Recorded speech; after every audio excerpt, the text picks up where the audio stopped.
Actes, chapitre 19. Pendant qu'Apollos est à Corinthe, Paul traverse la région des montagnes et il arrive à Éphèse. Là, il trouve quelques disciples et leur demande. « Quand vous êtes devenus croyants, est-ce que vous avez reçu l'Esprit Saint? » Ils répondent. « Mais nous n'avons même pas entendu dire qu'il y a un Esprit Saint. » Paul leur demande. « Quel baptême avez-vous reçu? » Ils répondent. « Le baptême de Jean. » Paul leur dit. Jean a baptisé ceux qui voulaient changer leur vie. Et il disait au peuple, « Croyez en celui qui va venir après moi, c'est-à-dire en Jésus. » Quand les croyants d'Éphèse entendent cela, ils se font baptiser au nom du Seigneur Jésus. Paul pose les mains sur leur tête et ils reçoivent l'Esprit Saint. Alors ils se mettent à s'exprimer en langue inconnue et à parler au nom de Dieu. Ces hommes sont une douzaine. Paul va à la maison de prière des Juifs et là, pendant 3 mois, il parle avec assurance. Il annonce le royaume de Dieu et il essaie de persuader ceux qui l'écoutent. Mais certains ne veulent rien entendre et refusent de croire. Il se moque de cet enseignement devant tout le monde. Alors Paul les quitte, il emmène avec lui les disciples et, tous les jours, il discute avec eux dans l'école de Tyrannus. Cela dure 2 ans. Ainsi, tous ceux qui vivent dans la province d'Asie, les Juifs et les non-Juifs, peuvent entendre la parole du Seigneur. Dieu fait des actions extraordinaires par l'intermédiaire de Paul. Alors, on apporte aux malades des linges et des mouchoirs qui ont touché son corps. Les malades sont débarrassés de leur maladie et les esprits mauvais s'en vont. Il y a aussi certains Juifs qui vont d'un endroit à un autre. Ils essaient de chasser les esprits mauvais des malades en prononçant le nom du Seigneur Jésus. Ils disent « Au nom de ce Jésus que Paul annonce, sortez, c'est un ordre. » Un grand prêtre juif, Sceva, a 7 fils qui font justement cela. Mais l'esprit mauvais leur répond. « Jésus, je le connais. Et Paul, je sais qui il est.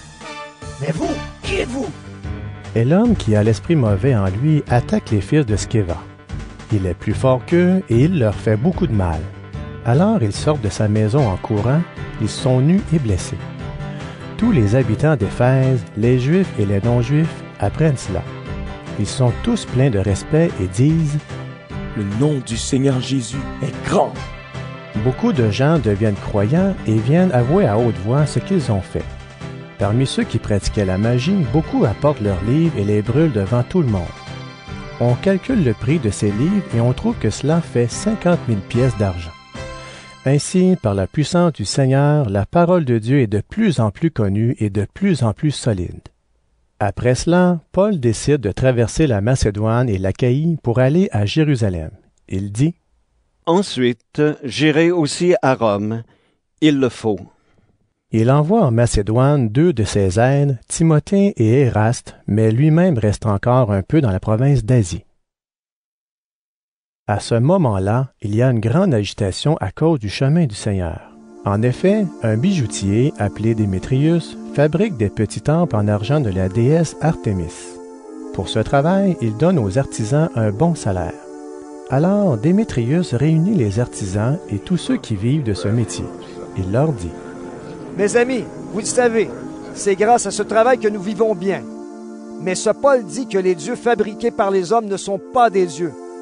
Et il a réussi à en persuader beaucoup de gens, non seulement ici, mais dans presque toute la province d'Asie. Vous avez entendu parler de tout cela et vous le constatez. Cela risque de faire du tort à notre métier. De plus, le temple de la grande déesse Artémis va peut-être perdre de son importance. On ne dira plus « Artémis est une grande déesse ». Pourtant, tout le monde l'adore dans la province d'Asie et sur la terre entière.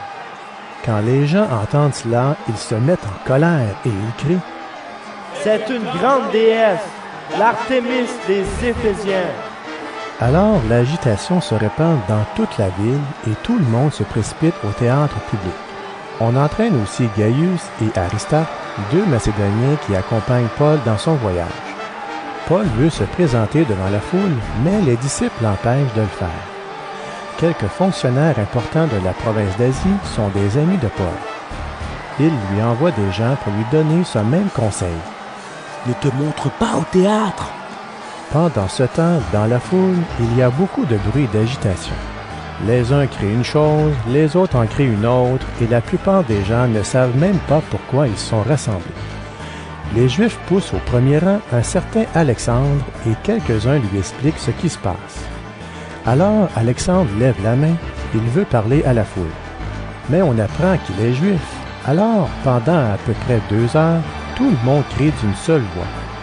C'est une grande déesse, l'Artémis des Éphésiens. Enfin, le secrétaire de la ville réussit à calmer la foule et il dit: Éphésiens, tout le monde le sait. La ville d'Éphèse est chargée de protéger le temple de la grande déesse, Artémis, ainsi que sa statue tombée du ciel. Personne ne peut dire le contraire. Donc, vous devez vous calmer et réfléchir avant d'agir. Vous avez amené ces hommes ici. Pourtant, ils n'ont rien fait de mal contre le temple et ils n'ont pas insulté notre déesse. Démétrius et ses artisans veulent peut-être accuser quelqu'un. Eh bien, il existe des juges et il y a des jours où le tribunal est ouvert. Allez donc devant les juges. Si vous avez quelque chose d'autre à demander, on verra cela à l'assemblée qui applique la loi. En effet, nous risquons d'être accusés de révolte à cause de ce qui s'est passé aujourd'hui. Nous ne pouvons donner aucune raison pour expliquer ce rassemblement. Quand le secrétaire a fini de parler, il renvoie les gens chez eux.